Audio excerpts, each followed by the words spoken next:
I'm very fortunate. I've been doing gun-related media for about 13 years of my life. And there's been one thing that sticks with me the entire time. And that is the question that I get asked more than anything else. What do I do to help win the fight? Because we have been battling for many decades, right? Raise your hand if you've had that question yourself. What can I do? Right. Everybody is having that question. The thing that we all need to consider is that you don't have to do the big media stuff. You don't have to have the YouTube channel to make a difference. You don't have to have your own gun rights organization to win small battles. And that's what it takes to win this war that we are constantly fighting against the people that want to strip us of our gun rights. Do you agree? These people are coming at us every single day, and they're saying, I want your guns, I want you disarmed, and I want you subservient to what I want. They want us doing what they want. Is that right? And now how do we fight back? We get involved. So you come here, you learn about things, you have conversations with people.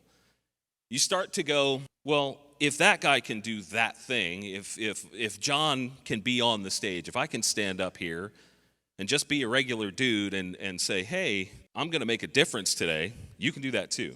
Take somebody to the range. How many of you have done that in the last month? Taking people to the range is one of the biggest things that we could possibly do. There are many, many state-level organizations. How many of you are even aware of what your state-level organizations are? That's not everybody. I saw maybe a third of the hands go up. Everybody talks about the federal level. That's only part of this. Like, yes, the Harris administration would be an absolute freaking disaster for us. They actively want to strip you of your rights. The old phrase, we're not coming for your guns, they've thrown that out. The goalposts have been moved. And we need to fight them at every level where they are fighting us, and in some cases winning. So I think get involved in your state level organizations, actually go be a participant, share something on social media from them. I mean, goodness gracious, the battle that we all face just trying to get a regular post out.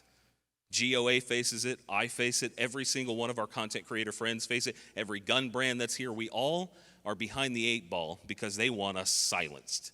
Sharing that, just doing these little free things that take virtually no time is part of how we win this battle. This is not something that can be done without everybody moving in the same direction.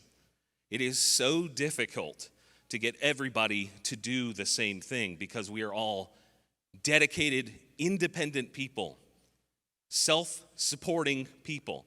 Right? We're not looking to have the government help us, right? Yeah, I don't want that. I don't believe in that. So we have to move in the same direction.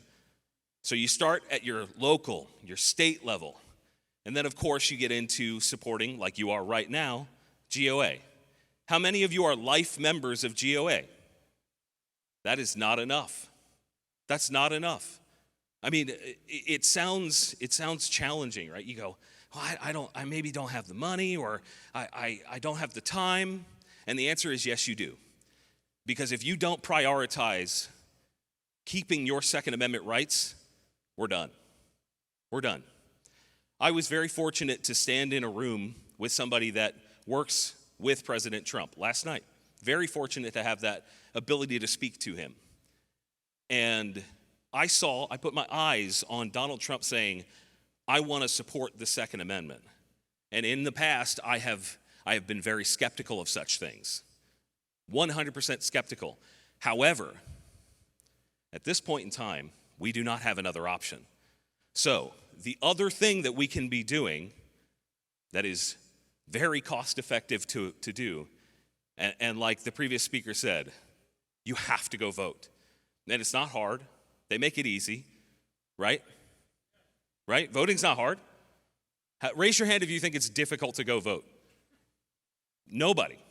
Not a single person. Yet, every time we have an election, the Second Amendment is not the thing that leads us to victory. We're complacent in that, and it is now time, this election, and I'm not a political guy. I don't run around going, oh, the sky is falling. This is the worst thing. I don't do that.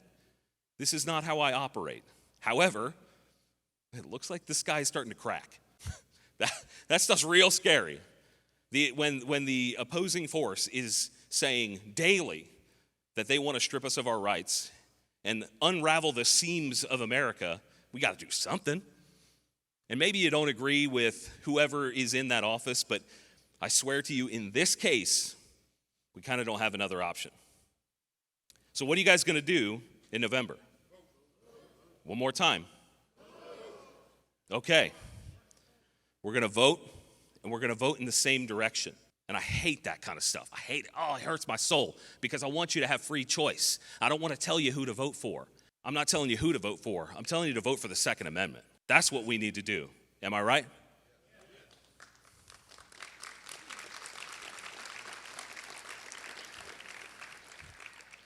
It's not every day that I get a chance to speak to this many people and have that type of conversation all at once. It's not every day. But I do want you all to know that I value each and every one of you for spending some time with me this afternoon, just giving me that time and being willing to listen to what I have to say. We'll see you at the polls in November.